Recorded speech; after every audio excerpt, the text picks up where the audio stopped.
ফেসবুকে দেওয়া স্ট্যাটাসের উপর ভিত্তি করে যদি উপদেষ্টা মন্ডলী পরিষদ গঠন করা হয়, তাইলে আমিও উপদেষ্টা হওয়ার যোগ্যতা রাখি।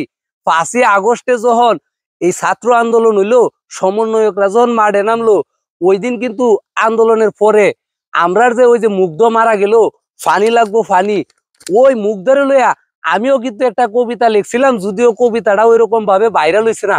ওই কবিতার উপরে ভিত্তি করিয়া আমারে কবি সাহিত্যিক বিষয়ক উপদেষ্টা বানানোর জোর দাবি জানাইতেছি।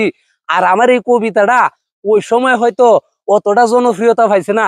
ওহন আপনারা এই কবিতাটার উপরে নির্ভর করে কইবেন আমি কি উপদেষ্টা হওয়ার যোগ্যতা রাখি কিনা। ফারুকি যদি উপদেষ্টা হইতে পারে ফেসবুক স্ট্যাটাসের উপরে ভিত্তি করিয়া, তাহলে আমি কে লেগে উপদেষ্টা হইবার হইতাম না? আমার কি দোষ? আমি কি বাংলাদেশের নাগরিক না?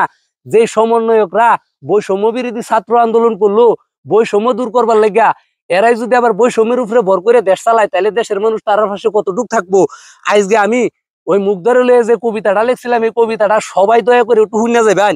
মুগ্ধ তুমি মুগ্ধ করেছো গোটা দেশকে করেছো ঋণী, সবার মুখে ফুটে উঠেছে পানি লাগবে পানি, তৃষ্ণার তোকে জল দিয়েছো বল দিয়েছো মনে, বুক চিতিয়ে লড়াই করেছো কুঠা আন্দোলনী, নলের ডগাই করেছো লড়াই তুমি নিরস্ত্র সৈনিক, বাঁচলে গাজী মরলে শহীদ তুমি দেশের প্রতীক।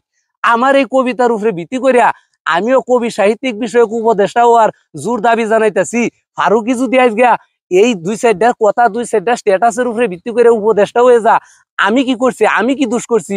বৈষম্য বিরোধী ছাত্র আন্দোলনের পক্ষে আমিও আছিলাম। আমারও ফেসবুকে গাড়াগাড়ি করে দেখলে দেখতে পারবেন আপনারা 5ই আগস্টের পর থেকে আমি এই ছাত্র আন্দোলন কুঠা আন্দোলনের পক্ষে আমি অনেক কথা লিখছি, অনেক কবিতা লিখছি, অনেক কিছু পোস্ট করছি। আমার ওই পোস্টের উপরে ভিত্তি করে আমারও কবি সাহিত্যিক বিষয়ক উপদেষ্টা পদে নিয়োজিত করা হোক, আমি উপদেষ্টা হইবার চাই। বৈষম্য থাউন যেত না, কোনো বৈষম্য রাখুন যেত না। আমি